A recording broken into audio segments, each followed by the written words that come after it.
Talofa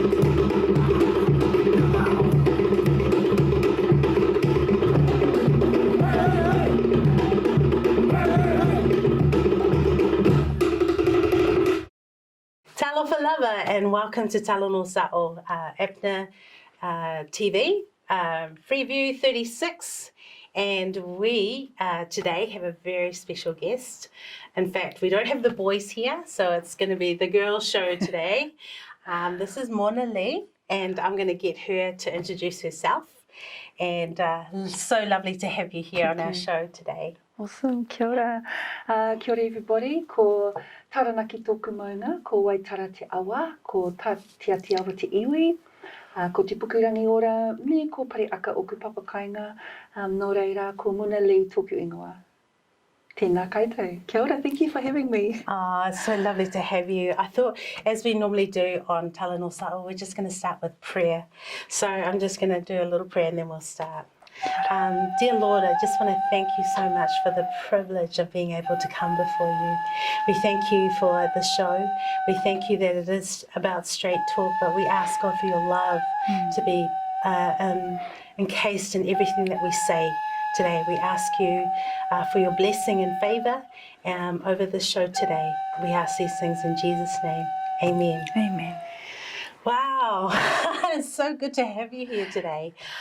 We have a lot of things to cover, but I thought maybe we could just start with who you are, where you've, for those who didn't understand your introduction, some maybe English and some, Pacific Island people who may not have known. So could you just give us a little bit more in depth of who you are? Awesome. Yeah, absolutely. So my name is Mona Lee. Yeah. Both of my parents are from Taranaki, so my dad is Māori and my mum is Scottish descent. Nice. I come from an iwi ko Te Atiawa, and our people come from two places in Taranaki, Parihaka and Te Pukurangi Ora, my hapu. So my father was in the army, so I was brought up in South Auckland. And yeah, I do many things. Oh, I know. Tell us just some of those things would be nice. I guess starting with my passions, what I love to do is I am a kairaranga, so it's a traditional Māori weaver, so I work with the harakeke, creating kete, but my main love is muka, which is the creating the kakahu or the traditional clothing out of the harakeke using the fibres. I also have an affinity with hands-on healing, miri rumi, traditional Māori healing, and I think that comes from once again my generational blessing that's been passed down, my tupuna, and that goes on my Pākehā side and my Māori side. So you mix it all up. So those are my passions, those are my loves, and so I just utilise those platforms, I guess, to connect with people and to, I guess, bring a healing to people through my art forms. And that is what we're needing so much these days, is the art of healing. There's so much I'd say medical interventions, when actually there is so much.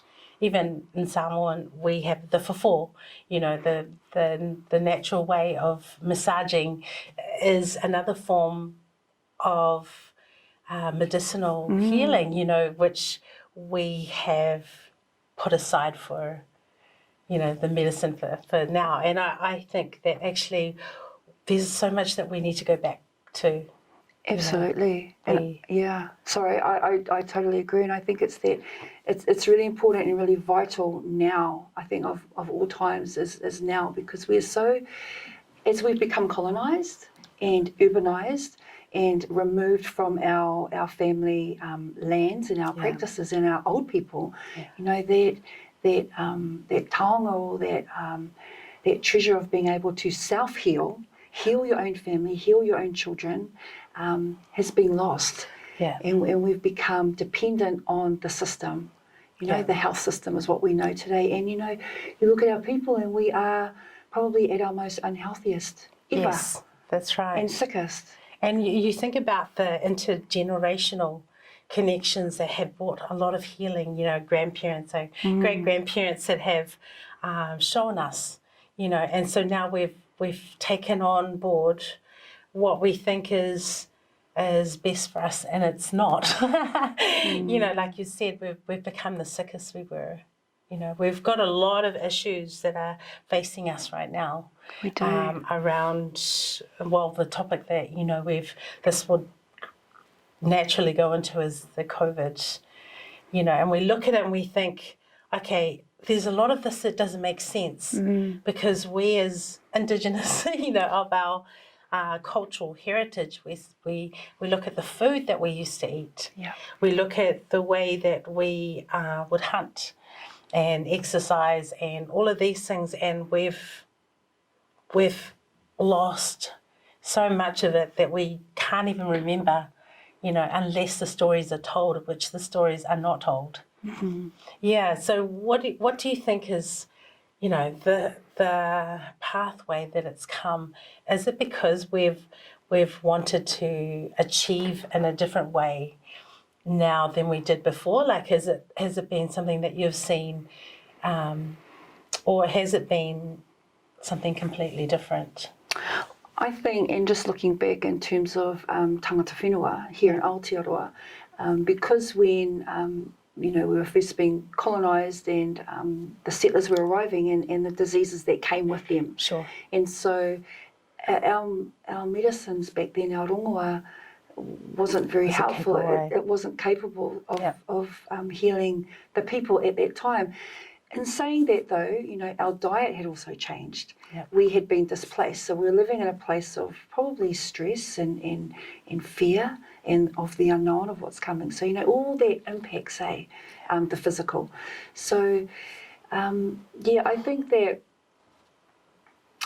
there wasn't a fear-based indoctrination narrative put out to our people in the early 1900s, late 1800s. And so, there was a fear that came with not following the Pākehā medicine, not following the medical system, taking pills to heal us. Is it sounding familiar now? Oh, yeah. There's a vial that they say is going to protect you from COVID-19, I think what is difficult is that we can't ask the questions. Yeah. We can't ask, wait, why does this not make sense right now? So then they were just coming into what is happening here, to now we have so much more knowledge around it, and yet we can't ask the questions. That's right. That narrative has been shut down. So we've been told, both as Pacific Island and Māori, that we are vulnerable. Yeah. Can you speak into that? I just want to hear how you feel about that right now, and what people need to actually know and understand who they are right now. That's awesome, because that is the dialogue, and that is the narrative that we are being fed, that we are vulnerable. So what does vulnerable mean? It means that we are less than, that we are weak, that we are we're going to get the sickest, or we're going to be impacted the most. So because they put this label on us that we are vulnerable, then they believe they come up with all these solutions. Because you're vulnerable, you need to have this first, and this is the only thing that's going to protect you and make you safe. So we need to flip that up. Yeah. We're vulnerable because they think that we're vulnerable. Right. So we have to stand up and be bold and say, reclaim and take back our sovereignty of our health, of our bodies, of our families, and of all times, now is the time. Because if you don't speak up for now, your children are going to follow in that same pathway. And so that the path of least resistance is what we're facing right now. And I feel, as Pacific Island people, we have never been victims. We are not victims. We stand in the sovereignty of our Pacific Island culture. And we are not victims, and we are not vulnerable. Because what happens is, once this COVID vaccine is given to us, we're starting to see results that are not favourable. But what happens is, if you are vulnerable, you will be more likely But then even after that, you get told it's not because of the vaccine. So there's so many things that are surrounding it that doesn't seem right to us. And I think deep down in our hearts, as Pacific Island, as Māori, as people of New Zealand, we have to start to listen to our conscience. Yeah. Because we haven't listened to it for so long. Yeah. And listening to it, you'll start to hear the truth. And it's tapping into that intuition. Yeah. You know, there's one thing that is God-given. Yes. You know, and it's not, and that's where the truth always lies. You know, is in our intuition. If it doesn't feel right, listen to that. Find out why it doesn't feel right. Research, investigate. You know, use that as a catalyst or a seed to open up dialogues, to open up conversations, and to be courageous. And you don't have to be labelled anti-vax, because all you're doing is asking the question. That's all you need to do, is ask the question. And you will find, you might be very surprised at the answer. Absolutely. You know, because you want to take back, like you said, take back what belongs to us. Our health belongs to us. You know, we were just talking about the gym earlier, both you and I, well, it's like, okay, I need to do that. COVID, I taking it as an excuse, and I'm like, okay, back to it. I need to get into it. But that's us taking back our responsibility. Absolutely, because we can't expect any system, any government official, any doctor to be responsible for my health and for the health of my children.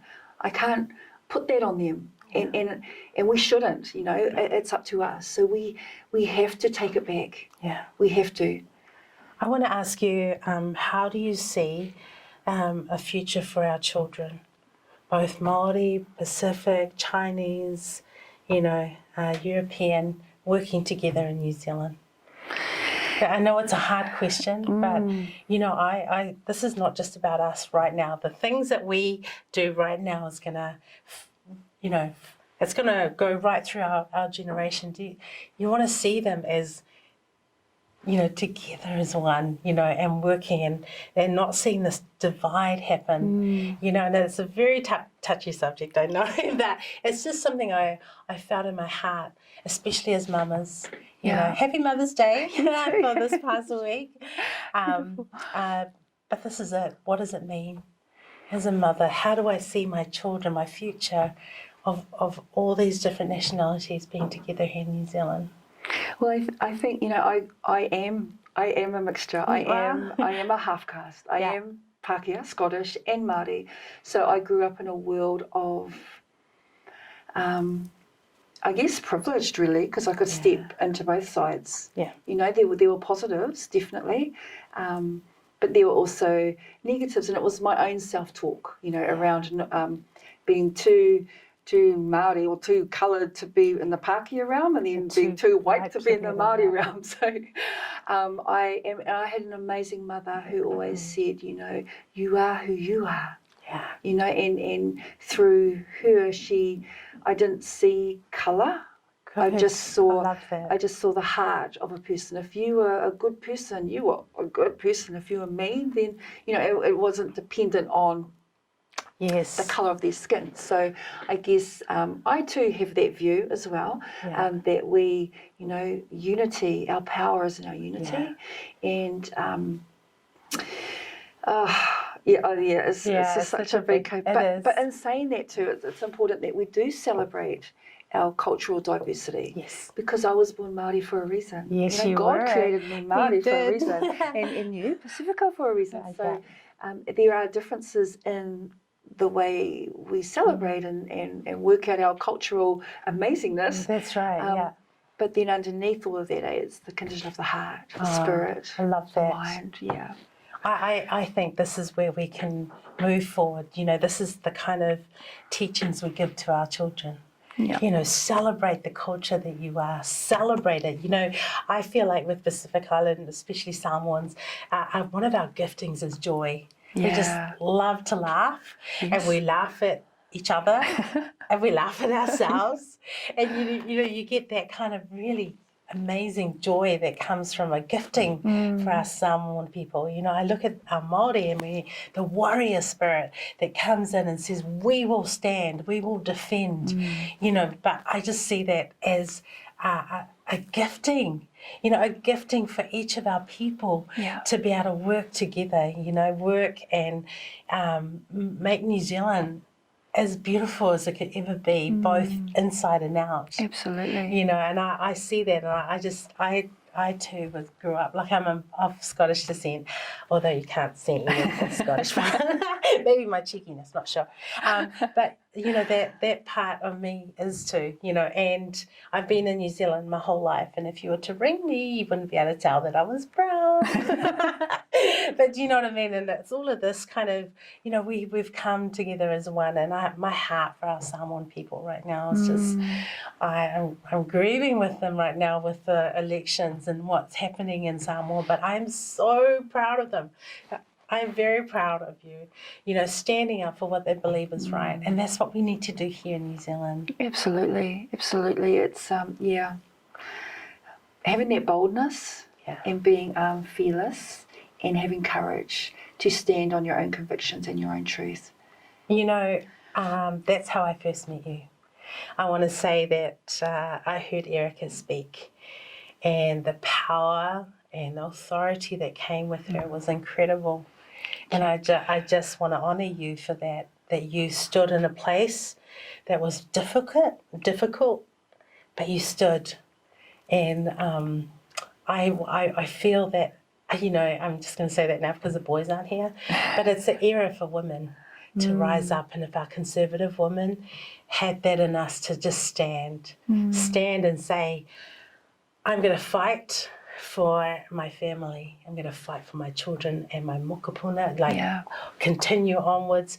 They're going to look back and they're going to go, oh my goodness, my mother, my grandmother stood in a very difficult place, but she stood, you know. And I just want to honour you because I loved how you spoke, and I thought when I first saw her, I was like, okay, she's going to be my friend.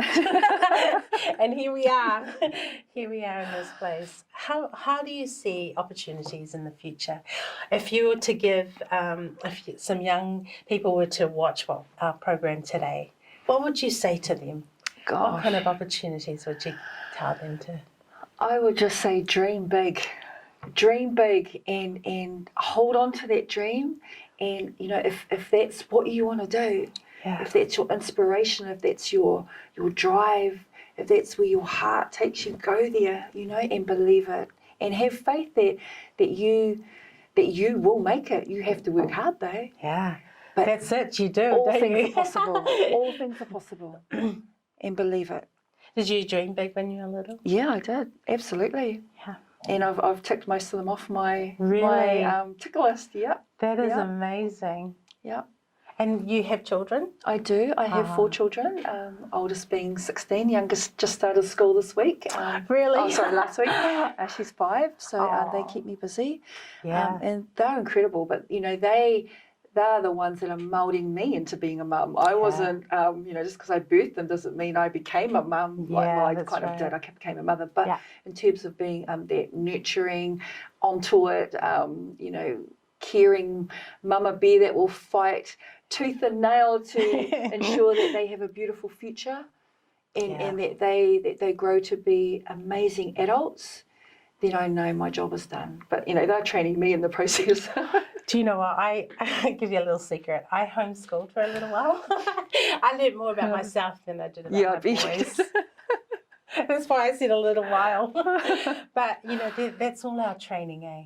And we want to, you know, instill that into our children, that they too can rise up and be, you know, whatever they want to be. You know, I was talking to my younger son, and he said, oh, you know, Mum, I'm going to try my best to do this. And I said, you know, who you are is enough.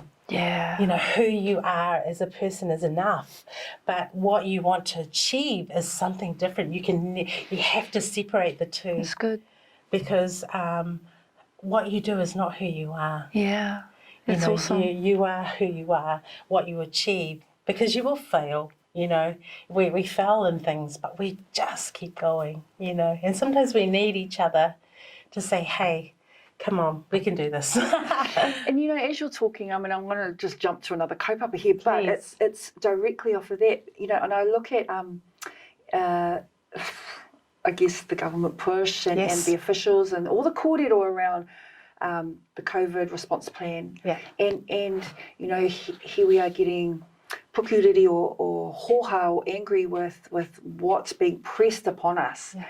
And you know, you brought up a beautiful point.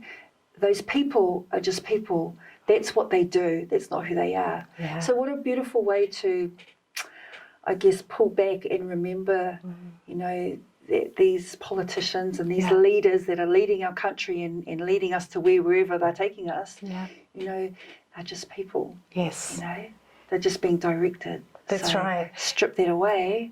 And that's who we have to touch. We have to touch the heart of those people that are making those decisions.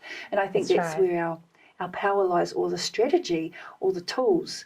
You know, it's not about fighting and, you know, with aggression and violence and you know, it's using love, like you said, and you know, really speaking to the people.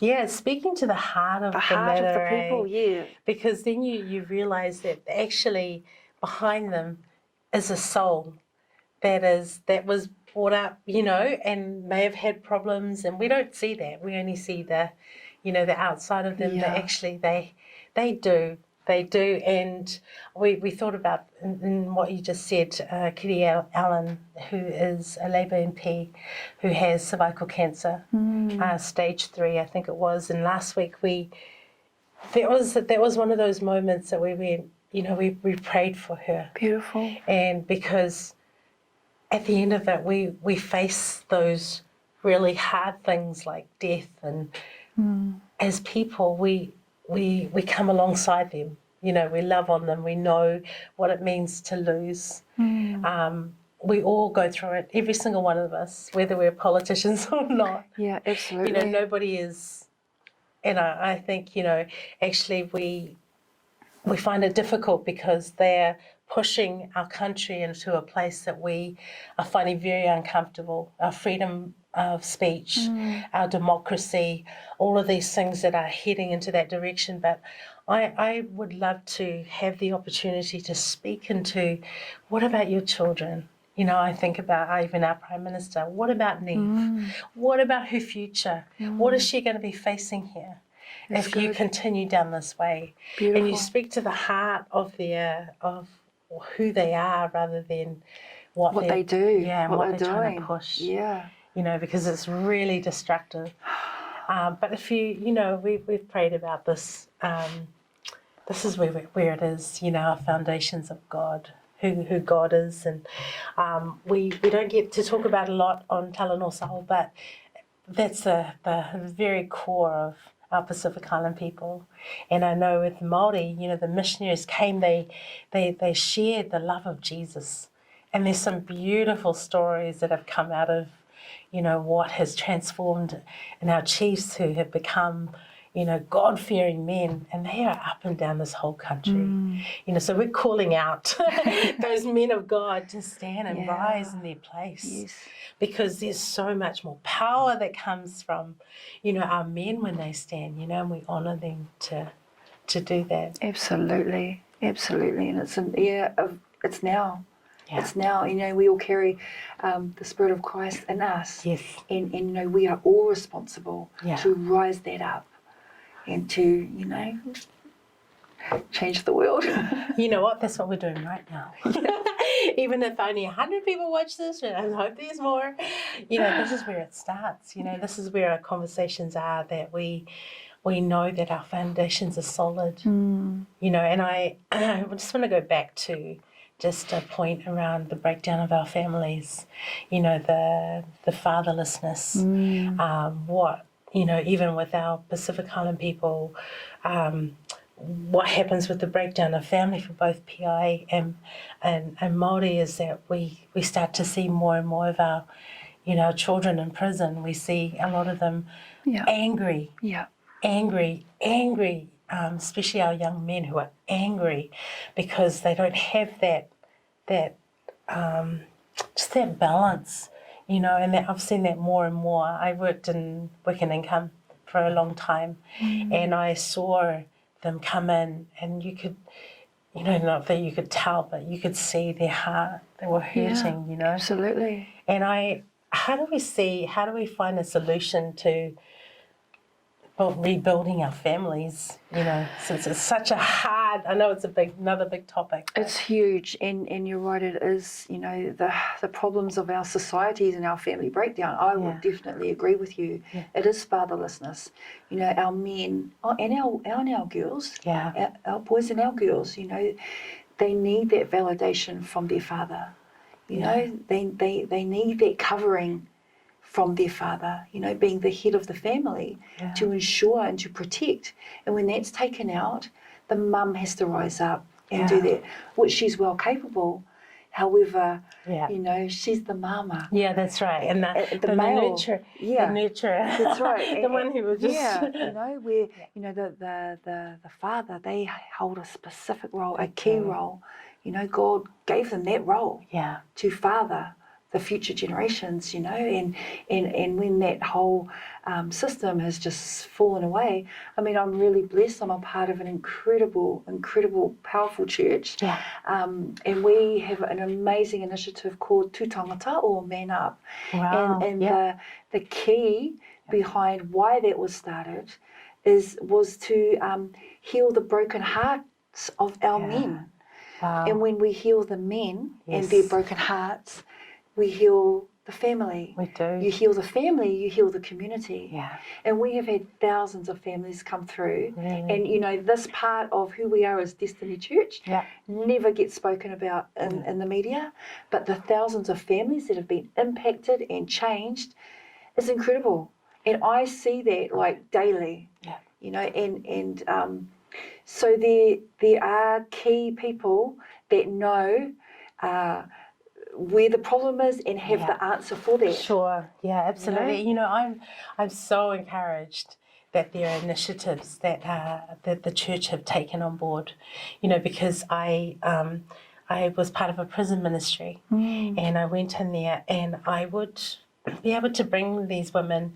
I'd tell them the story of my healing, and they would come to the Lord, but they would say to me, Leao, what do I do when I leave prison? You know, it's all good here. You know, these are women in high security and maximum who say to me, it's all good, it's all well and good to be here, but when I go home, we have second, third generation who are living in gangs. What do I do? And I'm like, God, you know, how do our churches have that brave spirit to go, we're going to step into that space? That's it. You know, and then we have churches, you know, who have come in and said, we're going to do it. Yeah, and we just do it. Here am I, send me, you know, and you just do it. Just do it. It's just, you know, just God's foot soldiers everywhere. Yeah, that's so right. when you feel discouraged, you know, looking around and feeling overwhelmed, you can understand that God is at work. He doesn't sleep. No. Does he? No way. He doesn't sleep, and He is constantly doing for the building of His kingdom. You know, and the people He's drawn, who's called out and said, this is what you're going to do, and this is what you're going to do. And, you know, we're in this place right now. We have a platform to speak that into, you know. So our challenge is right here is that whatever God's called you to do, you know, Jonah's not a good example in the Bible, so don't run away from him. You know, He's called you for a very exciting time, and we are living in very exciting times. We are. And so I can't believe our time's nearly up. Wow. But this has been an amazing korero, and I'd like to invite you back at some point. I'd love to come back. And we can just talk about some more things that are going on. We didn't really hear a lot about what you're doing in your space, but I'm sure it will come out eventually. We've got some secrets. You know, I'm sure there'll be things that you'll be able to share with us. Absolutely. Yeah. So I just want to say thank you so much for being part of our program. Thank you. We are gonna just pray and we'll, you know, just ask God to be with us. And Lord, I just want to thank you so much for just your faithfulness to us. We thank you for this time that we've been able to spend. I pray, God, that your conviction and your heart and your love will go out to all those who are listening. We thank you for this time with Muna, and we pray, God, for a blessing over her and her family, and whatever, God, that you've called her to do, may she continue. I pray that you provide her with everything that she needs. We thank you for this time again. In Jesus' name, amen. Amen. So thank you for joining us on Talanoa Sao. I'm sure that if you want us to do more interviews like this with no boys, then just let us know. Send us in the comments. No, we'll get the boys back next week. We'll let them come back. Thank you so much for being with us. And until next time, ka kite anō. Ka kite anō.